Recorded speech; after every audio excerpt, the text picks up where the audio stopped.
عاقل اپنے کام پر اور جاہل اپنی امیدوں پر بھروسہ کرتا ہے۔ عاقل کمال چاہتا ہے اور جاہل مال چاہتا ہے۔ آج کی آیت کا ترجمہ شروع کرتے ہیں۔ پناہ مانگتی ہوں اللہ کی شیطان مردود سے۔ شروع اللہ کا نام لے کر جو بڑا مہربان نہایت رحم والا ہے۔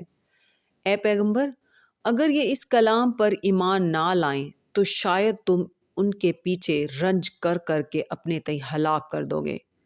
جو چیز زمین پر ہے ہم نے اس کو زمین کے لیے آرائش بنایا ہے تاکہ لوگوں کی آزمائش کریں کہ ان میں کون اچھے عمل کرنے والا ہے، اور جو چیز زمین پر ہے ہم اس کو نابود کر کے بنجر میدان کر دیں گے۔ کیا تم خیال کرتے ہو کہ غار اور لوح والے ہماری نشانیوں میں سے عجیب تھے؟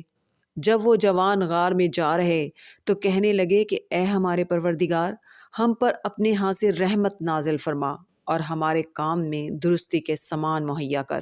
صدق اللہ العظیم۔